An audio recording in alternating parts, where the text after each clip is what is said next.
Terima kasih buat campur tangan anugerah-Mu bagi setiap kami. Biarlah segala pujian, hormat, kemuliaan hanya bagi-Mu Tuhan. Di dalam nama Tuhan Yesus kami berdoa dan mengucap syukur. Haleluya. Amin. Selamat malam para hadirin dan para tamu yang ada di tempat ini. Firman Tuhan malam hari ini saya bagikan tentang bertumbuh dalam kedewasaan Kristus. Terambil dari Efesus 4 ayat 11 dan 15. Firman Tuhan katakan, dan Dialah yang memberikan baik rasul-rasul maupun nabi-nabi, baik pemberita-pemberita Injil maupun gembala-gembala dan pengajar-pengajar, untuk memperlengkapi orang-orang kudus bagi pekerjaan pelayanan bagi pembangunan tubuh Kristus, sampai kita semua telah mencapai kesatuan iman dan pengetahuan yang benar tentang anak Allah, kedewasaan penuh dan tingkat pertumbuhan yang sesuai dengan kepenuhan Kristus, sehingga kita bukan lagi anak-anak yang diombang-ambingkan oleh rupa-rupa angin pengajaran, oleh permainan palsu manusia dalam kelicikan mereka yang menyesatkan, tetapi dengan teguh berpegang kepada kebenaran di dalam kasih kita bertumbuh di dalam segala hal ke arah Dia, Kristus yang adalah kepala. Di dalam pertumbuhan, kedewasaan kita dalam Tuhan Yesus. Karena kita punya grafik naik turun, ya. Tapi kalau dilihat masa-masa yang sekarang, bukannya sebagai manusia kita itu punya grafik yang di atas. Karena apa? Karena kondisi dan keadaan, dan kita tidak mengerti sampai kapan masa pandemi ini lewat, sampai kapan kita bisa melewati masa-masa yang sulit, yang dimana kita tidak mampu, yang dimana kita tidak bisa. Tapi firman Tuhan katakan, ya kan? Tuhan memberikan rasul-rasul dan nabi-nabi. Tuhan memberitakan para penginjil untuk menyampaikan kabar baik, kabar keselamatan ke seluruh dunia. Karena kalau tanpa ada pemberitaan tentang kebenaran Alkitab, umat akan binasa. Seperti Amsal katakan, jika tidak ada wahyu menjadi liarlah rakyat. Jadi segala apapun, sebagai umat manusia, kita perlu wahyu yang daripada Tuhan. Karena itulah yang menuntun bagaimana kita mengerti masuk di dalam rencana Tuhan yang dahsyat dan yang ajaib. Ya, kalau mau dilihat situasi seperti ini, banyak rasul yang menyampaikan pesan-pesan Tuhan. Tapi yang kita tekankan bagi umat manusia, jangan takut walaupun pesan disampaikan. Yang saya suka di ayat Alef ini bagaimana tongkat, di mana bagaimana mulut perkataan kita. Di masa pandemi ini kita akan mendapatkan janji-janji Tuhan di dalam setiap apapun yang kita lakukan. Ya, karena kita tahu orang yang bergantung dan berharap kepada Tuhan di masa ayat Alef ini adalah masa di mana kita akan melihat terobosan-terobosan besar terjadi dalam setiap kehidupan kita. Banyak pewahyuan yang dinyatakan masa seperti kesukaran sampai 2023. Tapi kalau kita punya pengharapan, kalau kita punya iman kepada Tuhan, dalam masa yang dinyatakan sampai 2023, kita punya kemampuan, kita punya kesanggupan sampai masa itu selesai. Tapi kita tahu bagaimana kita di sini diharapkan kepada hal-hal kondisi untuk kita diperlengkapi dengan pekerjaan dan pelayanan bagi setiap tubuh Kristus dimanapun kita berada. Nah, di sini juga disampaikan bagi setiap kita supaya kita mencapai kesatuan iman, pengetahuan yang benar tentang siapa Yesus dalam pribadi kita. Jadi saya tekankan malam hari ini, jangan dengar Yesus kata orang, tapi dengar Yesus secara pribadi dalam hidup kita. Itu yang mempengaruhi roh, jiwa, tubuh kita. Kalau roh kita kuat bersama dengan Tuhan, apapun jiwa dan tubuh kita tunduk kepada roh. Karena apa? Kalau roh kita kita tidak mampu, kita tidak sanggup. Karena kalau kita tahu dari pola pikirlah yang mempengaruhi segala sesuatu dalam setiap kehidupan kita anak-anak. Nah, di sini juga dikatakan tentang pengetahuan tentang anak Allah, anak Tuhan. Berarti kalau anak Allah, anak Tuhan tidak digampangkan dan tidak mudah dibuat ombang-ambing karena keadaan dan situasi. Makanya saya paling tidak suka sebagai kalian sebagai anak Tuhan, ya toh, yang hidupnya naik turun jatuh bangun. Terus mentalitas bukan Raja Wali, mentalitas ayam yang tidak mempunyai semakin hari semakin terbang tinggi bersama dengan Tuhan. Kalau mau dibilang, saya posisi ada di Sidoarjo, ya. Saya punya mentalitas yang nggak takut dengan keadaan dan situasi yang tidak diombang-ambingkan berita sana sini bahwa pandemi COVID semakin bertambah, sehari bisa 4.000. Buktinya saya saksikan lagi tentang hidup saya, ya. Sudah memasuki di bulan ke-9, Tuhan memelihara hidup saya. Karena saya punya pengharapan. Ada tanda darah Yesus di dahi saya. Sakit penyakit COVID tidak akan mengenal dalam hidup saya. Saya berbahagia, saya happy melakukan apa yang menjadi tugas Tuhan yang Tuhan percayakan dalam kehidupan saya. Kalau mau dibilang, kemarin ada kesaksian ya dari orang Surabaya, Pak Budi namanya. Saking dia menghargai, saya wanita dari Semarang, Madiun, terus Mojokerto, langsung ke Surabaya. Pak Budi cuma bilang begini, Bu, besok aja ketemunya, Ibu harus istirahat karena Ibu lelah. Tapi di sini Pak Budi punya lihat, ketemu saya dari siang, ketemu lagi saya malam, tetap saya punya wajah fresh yang tidak pernah ada kata lelah. Itu saya bangga. Karena apa? Ada pengakuan dari orang. Karena tubuh saya ini saya serahkan ke Tuhan. Seberapapun saya punya kehidupan, kekuatan, itu datangnya dari Tuhan. Karena roh yang menuntun, roh yang memberi semangat, roh yang mengarahkan untuk kita sanggup, cakap, menanggung segala sesuatu dalam setiap kehidupan. Kalau mau dibilang, ya, tolong deh di masa-masa sekarang, pertumbuhan iman kita jangan cengeng. Karena konflik, karena keadaan, karena keuangan, karena apapun juga. Jangan. Harap kepada Tuhan. Nah, di sini juga dikatakan apa? Harus kita pertumbuhan yang sesuai dengan kepenuhan daripada Kristus. Kalau Kristus sudah memenuhi seluruh kehidupan kita, bayangkan, apapun tidak akan bisa menimpa setiap kita. Karena apa? Tiang awan, tiang api yang menjagai, melindungi setiap kita anak-anak Tuhan. Saya bukan hanya berbicara, tapi saya mempraktekkan bagaimana kuasa Tuhan dulu sekarang tetap sama, tidak pernah berubah. Nah, di sini juga kalau kita lihat, ya, jangan sampai kita diombang-ambingkan oleh rupa-rupa pengajaran, ya kan, oleh permainan palsu manusia dalam kelicikan yang menyesatkan pengajaran tentang akhir zaman, yang menyesatkan tentang kedatangan Tuhan, yang menyesatkan tentang anugerah kasih karunia. Jangan. Saya tekankan malam hari ini buat setiap kita, buat setiap umat maupun pemirsa dimanapun berada, kenali Tuhanmu secara pribadi, supaya kamu tidak diombang-ambingkan dengan pengajaran-pengajaran yang menyesatkan dan pengajaran-pengajaran yang mempengaruhi kita punya iman. Karena kalau kita kuat di dalam Tuhan, kita tidak mudah diombang-ambingkan karena keadaan. Nah, di sini di ayat yang ke-15, firman Tuhan katakan apa? Berpegang teguh kepada kebenaran di dalam kasih, di dalam Tuhan. Karena ke arah Kristus yang adalah kepala dari setiap kita, anak-anak Tuhan. Bertumbuh dalam segala sesuatu, ya kan? Baik di dalam dan di luar diri kita, ke arah Yesus Kristus, bukan ke arah yang lainnya. Seperti jemaat di Efesus diminta untuk memiliki fokus di dalam iman yang kokoh di dalam Kristus Yesus Tuhan. Nah, yang pertama adalah di sini dikatakan apa? Mau diperlengkapi. Efesus 4 ayat 12, ya kan? Berarti di sini kita siap untuk melangkah, untuk melakukan pekerjaan pelayanan, ya kan? Bagaimana di sini juga ada dibutuhkan faktor eksternal untuk memperlengkapi hidup kita agar menolong diri kita atau dibentuk atau diproses kepada ketaatan dalam dalam pribadi kita, di dalam hal hubungan pribadi kita dengan Tuhan, sehingga kita memiliki hati yang siap untuk melayani Tuhan. Jadi kalau kita sudah diperlengkapi, ya kan, berarti kita adalah orang-orang kudus bagi pekerjaan pelayanan, bagi pembangunan tubuh Kristus.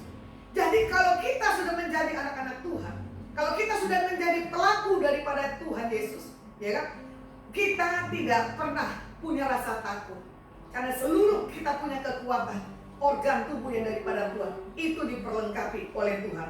Yang kedua, bagaimana kita mau punya kesatuan iman. Di Efesus 4 ayatnya ke-13, ya kan?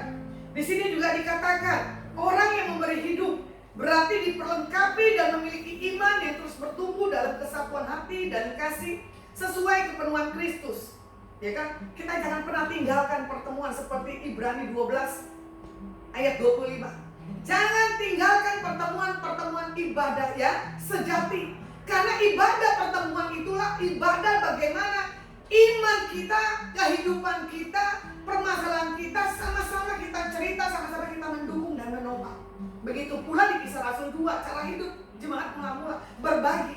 Di masa pandemi begini, kita tidak boleh memisahkan situasi dan keadaan. Kita saling mementingkan diri sendiri. Jangan. Berarti kita belum bertumbuh, berakar di dalam Tuhan. Nah, di sini juga dikatakan ya, ayat 13 dan 15. Sampai kita semua telah mencapai kesatuan iman, pengetahuan yang benar tentang anak Allah, kedewasaan penuh dan tingkat pertumbuhan yang sesuai dengan kepenuhan Kristus. Tetapi dengan teguh berpegang kepada kebenaran di dalam kasih, kita bertumbuh di dalam segala hal ke arah Dia, Kristus yang adalah kepala dari setiap tubuh kita. Jadi malam hari ini, biar kita punya iman, biar kita punya pengetahuan yang benar tentang Tuhan di dalam Alkitabnya. Ya dan amin. Yang ketiga adalah kedewasaan dalam keseimbangan untuk mengerti panggilan dan rencana Tuhan dalam kehidupan kita dan juga menjadi berkat bagi semua orang. Jadi kalau bertumbuh dalam kedewasaan yang seimbang, baik secara rohani maupun jasmani, kita menjaga antara mental, fisik, dan rohani kita. Bagaimana hak dan kewajiban adalah tanda seorang Kristen yang dewasa dan seimbang. Dia tidak akan menyerah, karena haknya udah punya Tuhan, miliknya punya Tuhan. Jadi apapun hak pribadi kita, kita tanggalkan. Hanya Tuhan yang punya dalam setiap kehidupan kita. Kalau mau dilihat lagi di Lukas 9 ayat 23, katanya kepada mereka, semua setiap orang yang mengikut aku, ia harus menyangkal dirinya, memikul salibnya setiap hari dan mengikut aku. Jadi penekanannya, barang siapa mau mengikut aku, ia harus mematikan dirinya dari hal-hal dunia. Itu tidak mudah dan itu tidak gampang, ya kan? Dan dia harus memikul salib setiap hari dan mengikuti gaya ilahi daripada Tuhan. Waktu Tuhan bagaimana ada di bumi, gaya hidup Tuhan Yesus ada di bumi adalah apa? Melakukan penginjilan, melakukan kebaikan, melakukan penyembuhan, melakukan sesuatu hal bagaimana orang-orang dibawa di dalam hal pengenalan akan Tuhan dan mujizatnya. Nah, di sini sebagai kita orang Kristen yang dewasa, kita harus memiliki tanggung jawab dan menjalankan keseimbangan dalam setiap kehidupan kita. Baik di dalam gereja, maupun di dalam pelayanan, maupun di dalam rumah, maupun di dalam lingkungan. Biarlah gaya hidup kita adalah gaya hidup kesaksian di mana Tuhan kirim dan Tuhan utus. Ya, kemarin saya ada di PTC.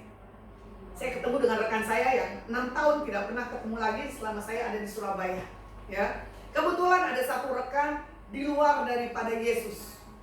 Dia bilang begini, ya saya suka sekali sih bahasanya. Baru kali ini saya punya ketemu pendeta gaul katanya, ya kan? Karena yang selalu dihadapkan ini pendeta-pendeta dan para penginjil selalu menghakimi, selalu keras, ya kan? Gak boleh gini, gak boleh gitu, gak boleh begini, gak bisa begini. Saya juga bingung, ya kan?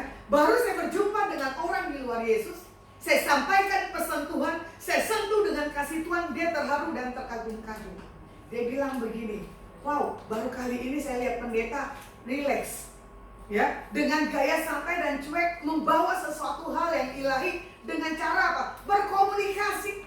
Bagaimana Tuhan berkomunikasi dengan 12 maupun orang pendarahan. Bagaimana Tuhan bergaul, berkomunikasi dengan orang yang berzina, ya kan?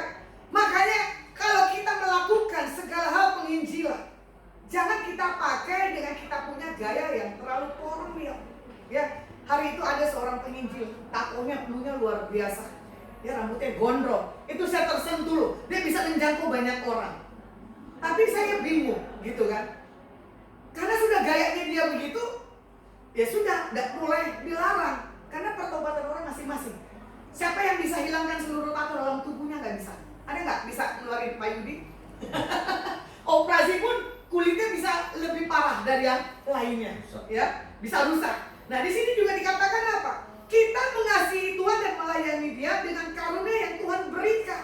Jadi kadang orang punya karunia, ya kan, buat hal apa? Kesombongan, menghakimi. Dikasih karunia dibawa hal-hal klinik, dikasih karunia dibawa hal-hal cari keuntungan. Nah, ini yang salah. Kalau kita dibawa bertumbuh punya karunia, harusnya kita bukan semakin kita apa ya, sombong, harus merunduk seperti pagi. Nah, Tuhan tekankan buat setiap kita menjadi berkat bagi banyak orang di sekitar kita, ya kan? Dan kita di sini juga dikatakan apa? Harus serius dengan Tuhan, karena ini hari-hari yang kita nggak ngerti kapan waktu Tuhan mau ambil. Bisa hitungan detik, menit, jam, betul nggak? Karena kita tahu ini cobaan untuk masa yang sekarang ini tidak mudah, ya kan? Karena kita tahu waktu Tuhan adalah waktu yang terbaik. Hidup napas kita itu anugerah daripada Tuhan. Nah, di sini juga dikatakan, apakah kita siap menerima bagian resiko mengiring Tuhan Yesus sampai akhir zaman? Saya katakan, saya siap. Apapun keadaan dan kondisi, saya nggak pernah takut. Contoh, maaf, ya, pasti kamu kaget wanita sendiri di mana? Di kendaraan, ya kan? Surabaya, dari Semarang ke Surabaya, hah? Bayangkan, dari Surabaya ini saya pulang ke Semarang, pulang ke Jakarta saya sendiri. Orang kaget, karena apa? Saya siap mengambil resiko. Kalau saya melayani, saya melakukan pekerjaan Tuhan. Tuhan punya pemeliharaan yang dahsyat dan yang ajaib. Makanya saya tidak pernah cengeng, saya tidak pernah takut untuk apapun keadaan dan kondisi. Buktinya berita kemarin dari orang lain apa? Masuk Surabaya katanya apa? Mesti swab. Ya kan? Swab test, bukannya tes COVID. Ya kan? Swab PCR. Nah, swab tes PCR. Buktinya apa? Saya masuk kota Surabaya nggak pakai tes. Makanya orang selalu memberitakan kabar-kabar buruk. Tapi kebenaran firman Tuhan Alkitab katakan apa? Aku memberitakan kabar sukacita. Aku memberitakan kabar damai sejahtera. Jadi kalau orang yang takut, berarti dia tidak kenal siapa Tuhan ya. Ya. Nah, di sini saya tekankan, kita dipanggil Tuhan, kita menerima anugerahnya. Hanya kita cuma apa? Percaya kepada Dia. Dan Tuhan yang akan bertindak dalam setiap kehidupan kita pribadi. Jadi anugerah untuk kita menderita bersama dengan Kristus. Jangan katakan, kenapa hidupku kok yang menderita terus? Hidupku kok yang tidak pernah mengalami satu hal yang ajaib. Belajar koreksi diri. Cari hadirat Tuhan. Karena itulah ada satu jawaban dalam setiap kehidupan kita. Nah, di sini juga katakan, Kristus aja diproses. Bagaimana kita? Benar gak Pak? Dalam pelayanannya Yesus sampai usia 33 tahun ada di bumi. Dari dia lahir, gitu, dari dia bertumbuh di masa kecil sampai dia punya kedewasaan, Tuhan Yesus pun tetap menderita. Sampai dia disalib pun demi dosa saudara dan saya. Jadi kalau dikatakan kita menderita, salah. Yesus yang menderita. Untuk siapa? Buat kita ditebus. Untuk apa? Menerima janji keselamatan dan anugerah daripada Tuhan. Jadi di sini saya rangkum firman Tuhan. Yang pertama, kita diperlengkapi. Yang kedua, kita mempunyai kesatuan iman. Yang ketiga, kita harus bertumbuh dewasa dalam keseimbangan. Ya, kita makanya tergabung dalam satu komunitas, gereja, persekutuan atau PD atau komsel. Silakan supaya kita apa? Punya kekuatan, punya kemampuan yang daripada Tuhan. Jadi firman Tuhan katakan di dalam hal bertumbuh tadi, ya, jangan takut. Pasti kita diperlengkapi. Pasti kita punya iman. Pasti kita punya kedewasaan, keseimbangan di dalam Tuhan. Jadi Tuhan katakan buat setiap pemirsa dimanapun kau berada malam hari ini, ya, belajar. Jangan pernah punya mental, jangan pernah punya kerohanian kalian semakin merosot, tetapi harus semakin maju di dalam Tuhan. Oke, firman saya tutupkan. Kita angkat pujian bersama-mu Tuhan.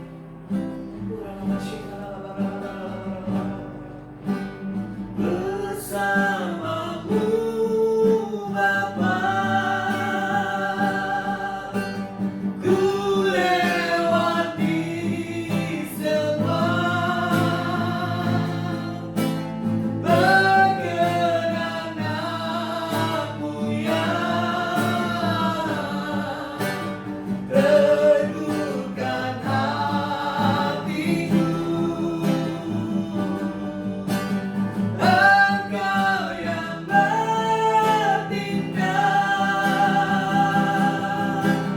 memberi pertolongan,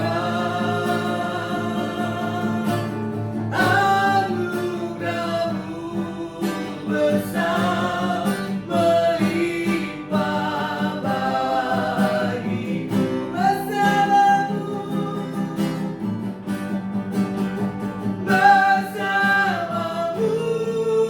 Bapa, ku lewati semua, berkenananmu ya, teguhkan hatiku. Engkau yang bertindak, memberi pertolongan,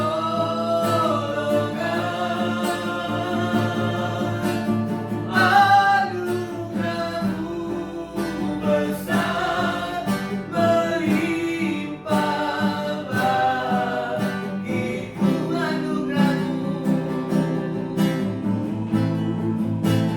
Anugerah-Mu besar melimpah bagiku.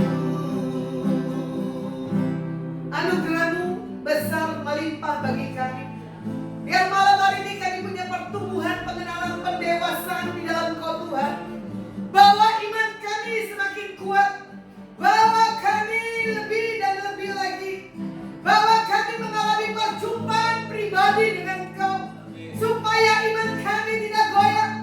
Supaya kami punya mentalitas integritas yang daripada Tuhan ada di atas kami. Ini masa di mana kami mengalami satu hal, masa krisis. Tapi kami tidak melihat masa krisisnya. Yang kami lihat bagaimana supranatural Tuhan ayat-ayat ini terjadi. Kami berhak menerima janji-janji daripada firman-Mu. Ya dan amin. Tuhan, kami bawa untuk bangsa kami Indonesia ke dalam tangan-Mu. Kami bawa Pak Jokowi sebagai presiden kami dan amin Tuhan wakil presiden.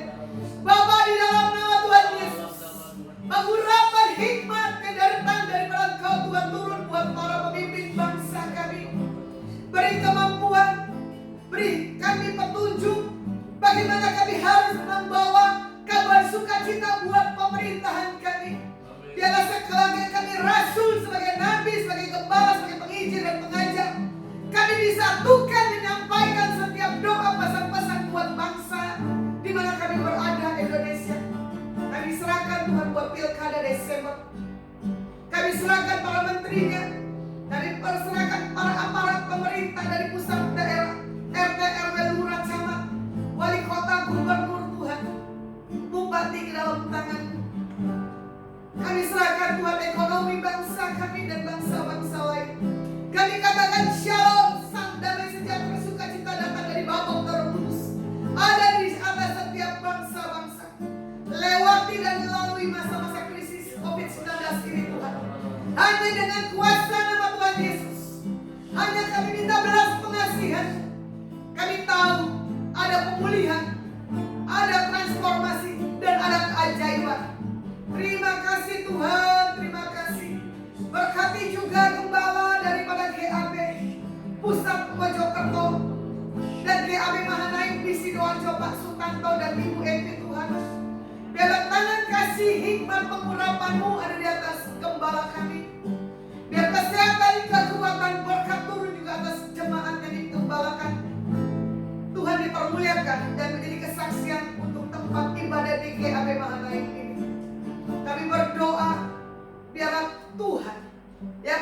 buat keajaiban-Mu buat terjadi buat di tempat di mana hamba-Mu melayani. Amin. Tuhan dipermuliakan, banyak jiwa-jiwa dimenangkan bagi nama-Mu.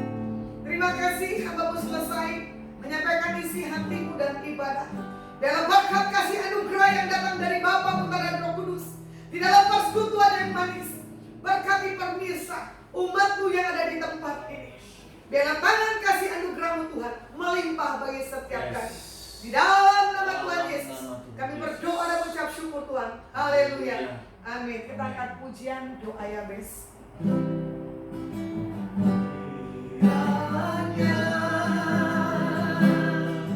Engkau memberkati aku berlimpah-limpah dan memperluas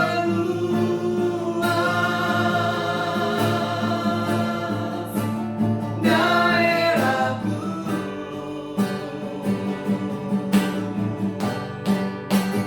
dan kiranya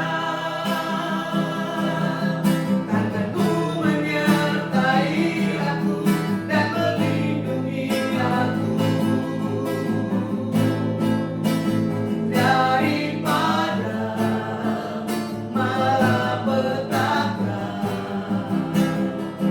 sehingga kesakitan tidak menimpa aku. Kiranya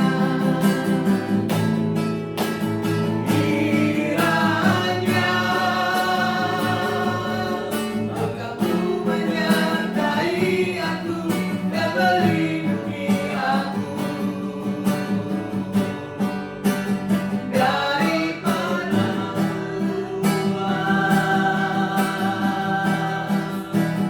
daerahku,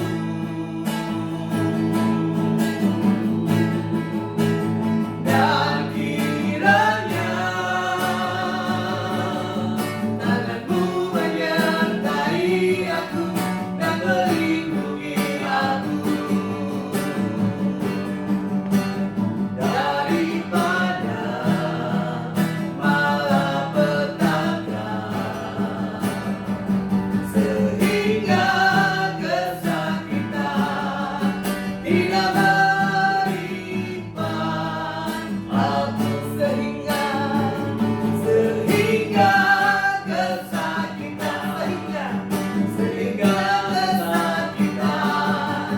tidak menimpa aku. Oke, acara Agone sudah selesai. Sampai Sabtu depan jam 5 sore. Tuhan Yesus berkati. Mari kita katakan Shalom. Shalom.